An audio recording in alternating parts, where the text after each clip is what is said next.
우리의 인생을 살다 보면 때때로 원든 원치 않든 간에 상처를 주고 받을 때가 있습니다.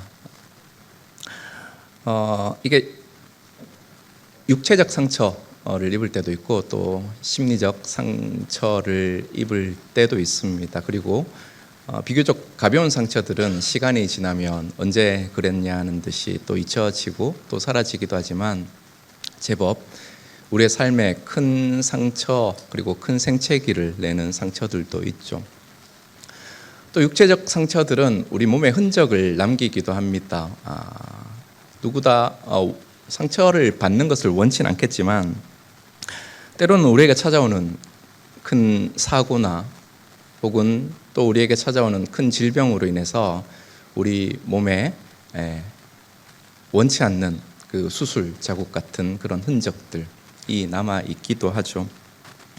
그래서 그 상처 자국을 볼 때마다 그때를 돌이키기도 하고 그때의 기억으로 또 그때 하나님께서 부어주셨던 은혜들을 우리는 생각하고 기억하고 또 감사하기도 합니다.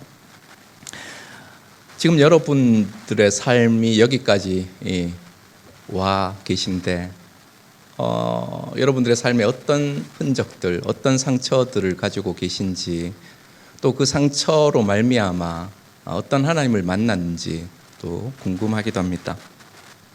오늘 저와 여러분이 함께 읽은 이 본문은 사도 바울이 갈라디아 교회에 보낸 편지의 마지막 부분이기도 합니다. 그리고 사도 바울이 자기의 상처에 대한 이야기, 자기의 몸의 흔적에 대한 이야기로 마무리하는 장면이기도 하죠. 사실 이 갈라디아는 사도 바울이 1차 전도 여행을 할 때 이제 복음을 전파하던 지역이기도 했습니다. 우리가 잘 알듯이 사도 바울의 복음 전파 여정은 쉽지 않았습니다. 추방당하는 것은 일쑤였고 또 끌려가서 매질을 당하기도 했고 심지어 동족이었던 유대인들에게 40에 하나 감한 매를 맞아서 큰 고통을 당하기도 했습니다. 또 한 번은 그가 돌에 맞아서 시신처럼 버려져서 그 시신처럼 버려져 죽은 줄 알았던 그 바울, 성 밖에 버려졌거든요. 그 바울을 바나바가 이제 그를 구출해 오는 그런 일도 있었습니다. 돌에 맞아 죽을 정도가 되었다. 그 정도가 되었으니 사도 바울의 몸에 얼마나 큰 상처가 생겼는지 우리는 충분히 유추할 수 있죠. 복음을 전하면서 복음을 전하는 그 시간들이 조금씩 쌓이고 길어지면서 어쩌면 사도 바울의 몸에도 그 복음을 전하다가 입었던 그 상처의 흔적들이 조금씩 더 쌓여갔을 것 같기도 합니다. 오늘 이 자리에 앉아 계신 여러분들 중에서도 혹 그런 분들 계실지도 모르겠습니다. 제가 어렸을 때만 해도 교회 다니는다는 이유 하나만으로도 사실은 집에서 쫓겨나기도 하고 또 부모님들에게 매질을 당하기도 했습니다.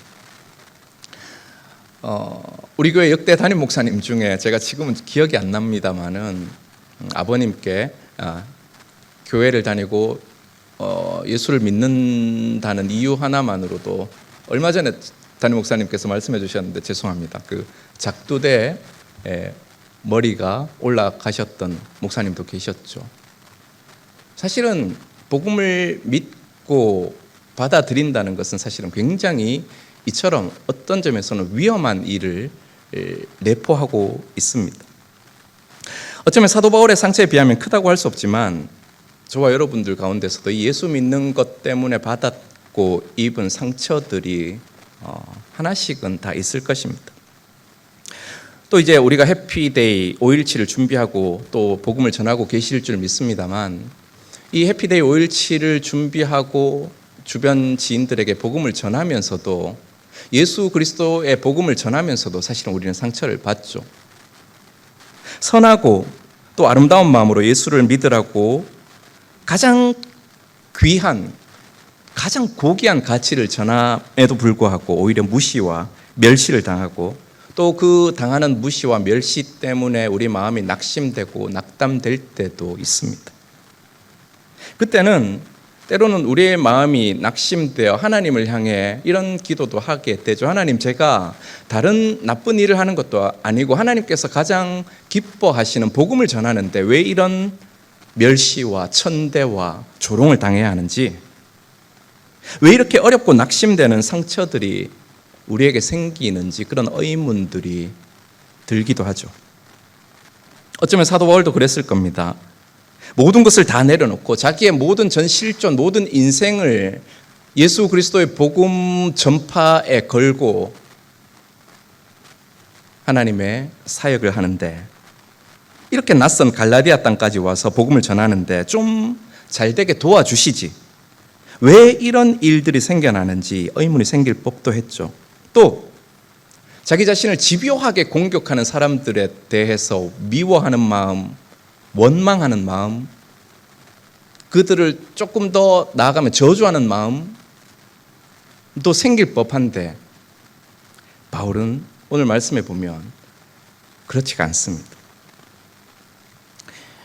사실 상처 없는 인생은 없습니다. 불가능하죠.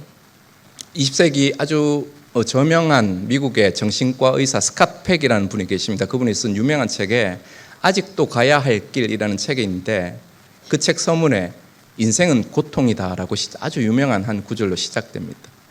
인생은 고통이다. 불교에서도 그렇게 얘기하죠. 인생은 고해다, 고통의 바다다라는 뜻입니다. 삶을 살아가는데 고통과 상처를 받지 않을 수 없다라는 이야기입니다. 우리 그리스도인들은 특히 더 하겠죠. 왜냐? 우리 그리스도인들은 세상과 다른 방식으로 세상을 살아가고 있기 때문에, 세상과 같은 방향으로 길을 걷는 것이 아니라 세상과 다른 방향으로 길을 걸어가야 되기 때문에, 우리가 믿음에 대해 진지하게 생각하고 이 믿음대로 예수 그리스도를 따라가는 그 길 위에서는 상처를 받지 않을래야 받지 않을 수가 없습니다. 오늘 헌신 예배를 드리는 우리 이교구 성도 여러분들, 예수 그리스도를 믿는 믿음 때문에 어떤 상처를 가지고 계십니까? 예수 그리스도를 믿고 예수 그리스도의 복음을 전하는 것 때문에 어떤 상처를 받았고 어떤 상처를 가지고 계신지 모르겠습니다. 엄밀히 말하면 상처가 우리에게 있는 것이 문제가 아니라 우리에게 상처가 없는 것이 사실 더 큰 문제죠. 믿음을 따라 진지하게 살려고 할수록 우리에게는 상처가 생길 수밖에 없습니다. 그런데 아무런 믿음의 상처가 없다, 아무런 믿음의 흔적이 없다, 이것은 우리의 믿음을 진지하게, 나의 믿음이 과연 건강한 믿음인지 옳은 믿음인지 우리는 돌아보아야 할 것입니다. 오늘 말씀 17절을 다시 한번 보십시오. 같이 다시 한번 더 읽어보도록 하겠습니다. 이후로는 누구든지 나를 괴롭게 하지 말라. 내가 내 몸에 예수의 흔적을 지니고 있노라. 아멘. 사도 바울이 갈라디아 교회의 편지를 마무리하면서 마지막으로 쓰는 구절들, 단어들입니다. 누구든지 나를 괴롭게 하지 말라. 여러분, 이 말은 이미 갈라디아 교회 안에 사도 바울을 괴롭게 만드는 사람들이 적지 않았다는 얘기입니다. 예수 안 믿는 사람에게서도 상처와 고통을 받았지만 예수 믿는 사람들에게 상처를 받았다는 얘기입니다. 누가 바울에게 이런 상처, 이런 큰 고통을 줬겠습니까? 사실 우리가 잘 알듯이 사도 바울은 예수님의 직계 제자는 아니었습니다. 베드로나 요한이나 야고보처럼 예수님과 3년이나 동고동락하고 예수님 곁에서 예수님이 일으키는 기적을 보고 예수님이 가르치는 그 놀라운 선포들을 듣고 옆에서 예수님과 동고동락한 제자들 그룹과는 좀 달랐기 때문에 바울이 그 사도권에 대해서 공격당하는 것이 굉장히 많았습니다. 예수님과 같이 있지도 않았고 예수님의 가르침을 듣지도 않았는데 예수님의 제자들보다 더 많은 복음을 전하고 있었기에 적지 않은 공격들을 받았죠. 또 예수를 믿는 유대인들 중에서도 아무리 예수를 믿지만 아브라함 때부터 내려오던 할례 전통을 사도 바울은 노라고 얘기했습니다. 예수 그리스도의 복음은 아무리 전통이라고 할지라도 할례를 받지 않아도 된다. 그건 왜냐? 그리스도의 자유가 그 할례를 넘어서기 때문에. 그 예수 그리스도의 복음에 할례가 필요 없다고 하니 예수 믿는 유대인들, 같은 동족으로부터도 어마어마한 공격을 받습니다. 어쩌면 사도 바울은 이것이 더 고통스러웠는지도 모르죠. 아예 예수님을 모르는 다른 사람들 혹은 이방 종교를 가진 사람들, 타민족들에게 공격을 받았으면 그럴 수 있지. 모르니까 이해하고 넘어갈 수 있습니다. 그런데 똑같이 예수님을 그리스도로, 똑같이 예수님을 메시아로 받아들이는 사람들로부터 공격을 당하니 얼마나 더 아프고 얼마나 더 쓰라렸겠습니까? 그래서 말하는 겁니다. 이후로는 누구든지 나를 괴롭게 하지 말라. 명령형입니다. 그 상처가 지금 나에게 얼마나 큰 고통을 주는지, 나를 얼마나 괴롭게 하는지 바울이 갈라디아 교회 교인들에게 아주 정중하고 그리고 강하게 표현하는 겁니다. 그런데 그렇게까지도 말하면서도 사도 바울은 자기를 공격하는 그 상대를 비난하거나 혹은 네가 틀렸다라고 말하지 않습니다. 오히려 나를 괴롭게 하지 말라고 하는 그 이유를 차근차근 이야기하죠. 17절 하반절에 바울이 이렇게 얘기합니다. 내가 내 몸에 예수의 흔적을 지니고 있다. 표준 세번역으로는 이렇게 번역되어 있습니다. 나는 내 몸에 예수의 상처 자국을 지니고 다닙니다. 나를 괴롭게 하지 마십시오. 왜냐하면 내 몸에는 많은 깊은 예수 그리스도의 상처 자국이 있기 때문입니다.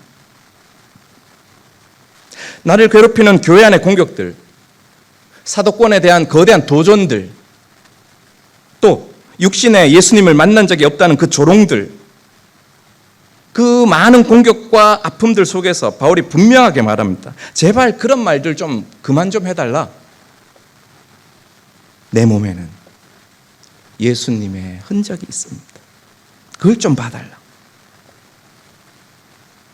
오늘 구절 헬라어로 보면 스티그마타 투 이수라는 표현입니다. 스티그마타, 여러분 다 한 번쯤 들어보셨을 단어입니다. 원래 당시에 노예의 몸에 찍었던 직인을 표현하는 단어입니다. 스티그마타. 이 사람이 누구에 소속되어 있는지, 이 사람의 주인이 누구인지에 대한 표식이죠. 불에 시뻘겋게 달궈서 몸에 깊이 찍힌 그 낙인을 스티그마타라고 얘기합니다. 나에게는 예수 그리스도의 스티그마타가 있다라는 얘기입니다. 나의 주인은 예수, 내 삶을 이끌어가는 분은 예수님이라는 바울의 단호하고도 아주 명료한 표현이죠. 예수 그리스도의 복음을 전하다가 받은 상처, 흔적, 이 모든 것들이 나의 주인이 누구인지에 대해서 분명하게 말해주고 있지 않느냐. 그러니 나를 좀 괴롭게 하지 말라.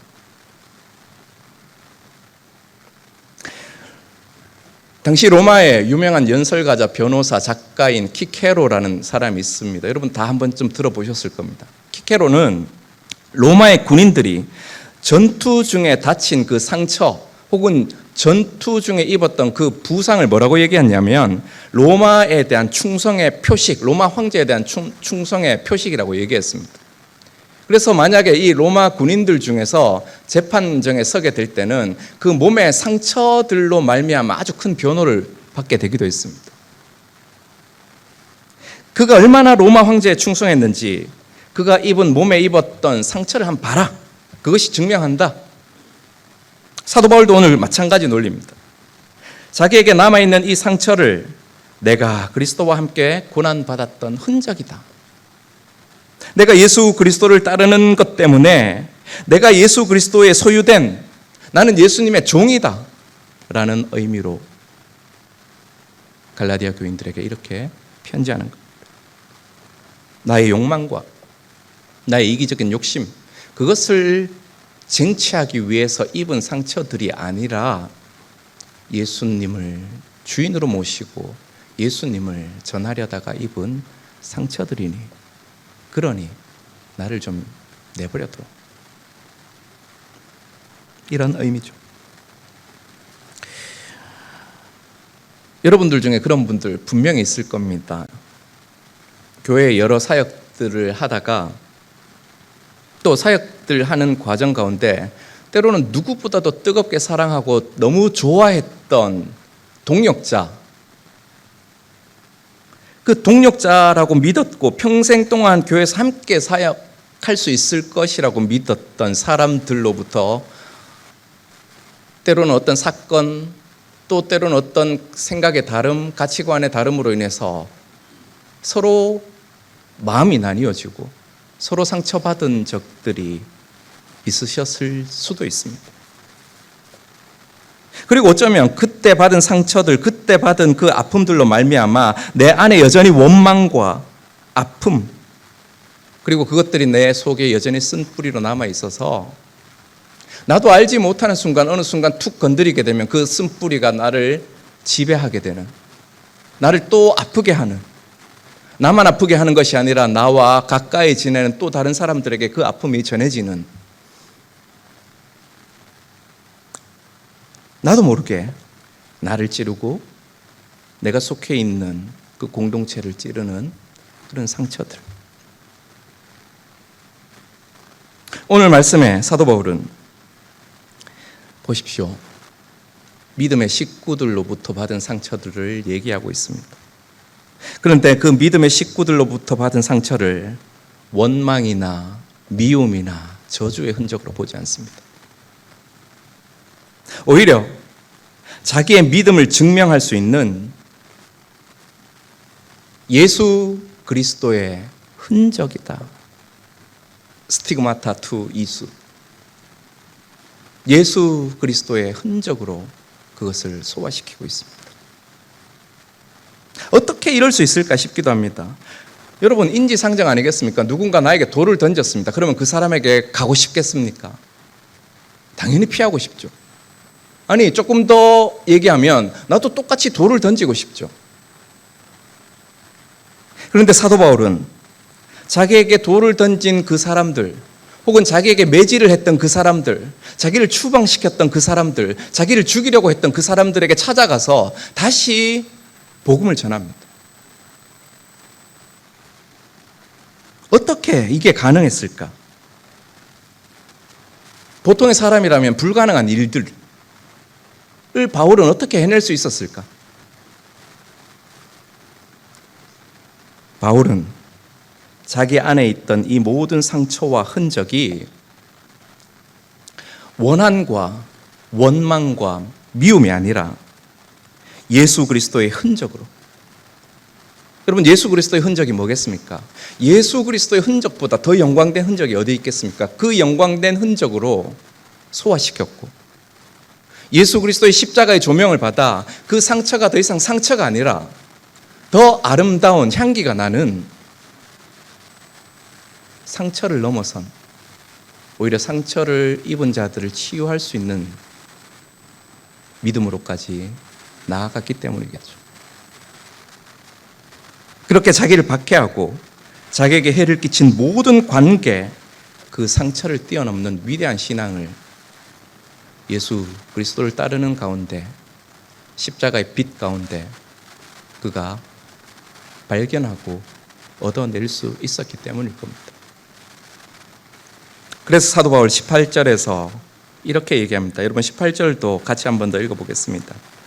형제들아, 우리 주 예수 그리스도의 은혜가 너희 심령에 있을지어다. 아멘. 바울은 앞에서 나를 괴롭게 하지 말라고 강하게 어필했습니다. 그런데 자기를 향해 공격했던 그 모든 사람들에게 이렇게 얘기합니다. 형제들아, 우리 주 예수 그리스도의 은혜가 너희 심령에 있을지어다. 자기를 공격했던 그 모든 사람들에게 예수 그리스도의 은혜를 빌어주고 있습니다. 자기의 사도권에 대해서 공격했던 사람들, 할례에 대해서 다른 생각을 가지고 있었던 바울의 복음을 폄하했던 사람들, 조롱했던 사람들, 그 모든 사람들을 다 포함하는 겁니다. 그런데 마지막에 인사를 하면서 그들을 다 품어 끌어안으면서도 그리스도의 예수의 은혜가 너희 심령에 있을지어다. 아멘. 자기를 지지해주고 자기를 도와주고 자기를 사랑하는 이들만을 향해 축복한 것이 아니라 자기를 미워하고 자기를 밀어내고 자기를 공격했던 모든 사람들을 다 끌어안고 그들을 축복하고 있습니다.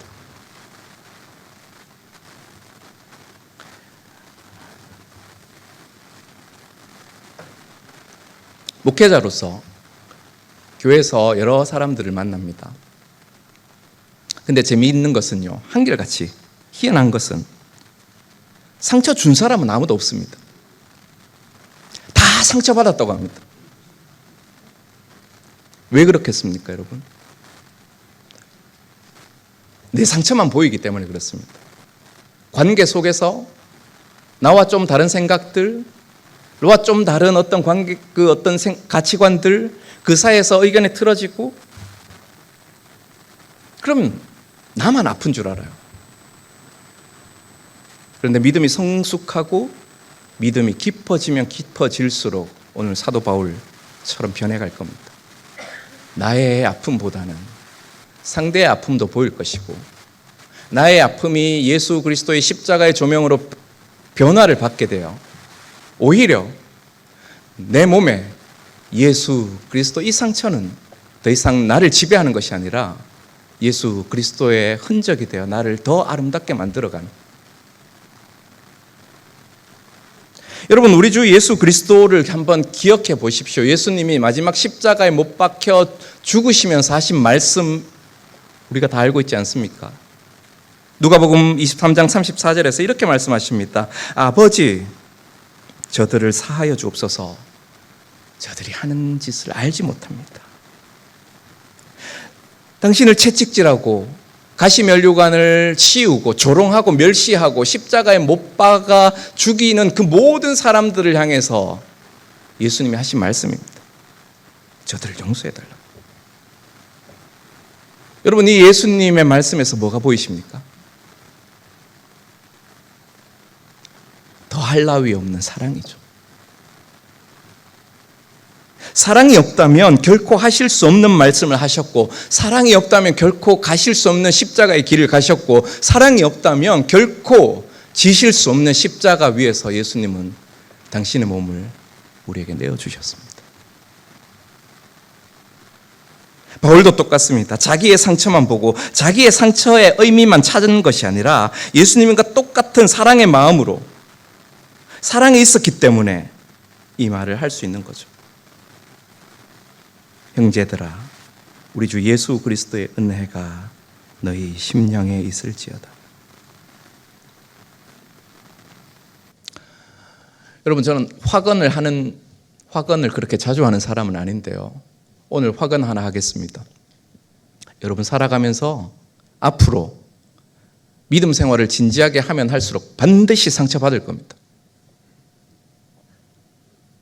어려운 일, 상처받을 일들이 수없이 생길 겁니다.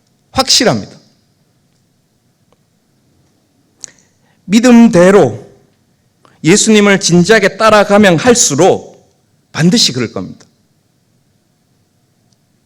그러나 여러분, 그때가 바로 나의 믿음을 확인하고 확증할 수 있는 절호의 찬스가 될 것입니다. 여러분, 십자가를 보십시오.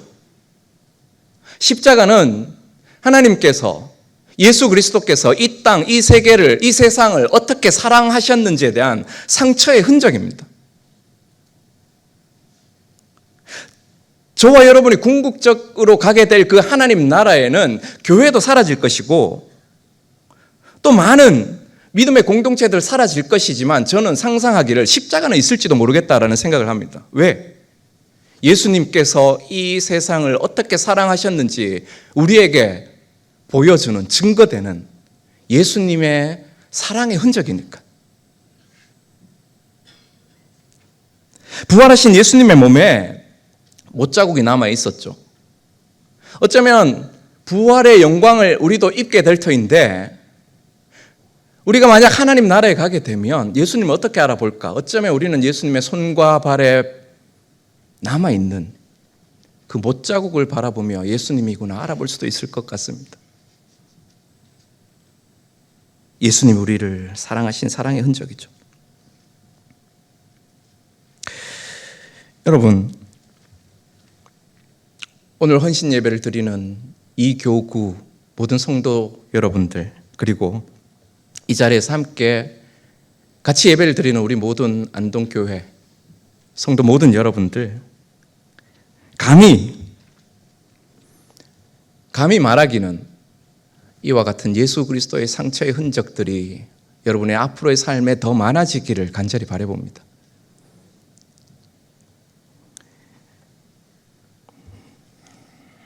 그리고 그 사랑의 상처, 그 사랑의 흔적을 가지고 모두가 다 하나님 나라에 가서 이 사랑의 상처의 흔적을 보고 서로가 서로를 불쌍히 여기고 또 서로가 그 사랑의 흔적을 보고 더 사랑할 수 있는 그런 때가 올 수 있기를 간절히 바랍니다. 여러분, 이 시간 마음을 모아서 여러분들의 영혼들, 여러분들의 마음들을 간절히 한번 생각해 보십시오.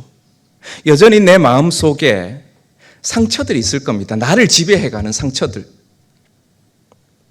분노들, 또 그 분노가 너무 당연하다고 생각해서 그것들이 나를 어떻게 만들어가고 나를 어떻게 움직여가고 나를 어떻게 지배해가고 나와 함께 신앙생활하고 있는 많은 사람들에게 어떤 영향을 끼치고 있는지,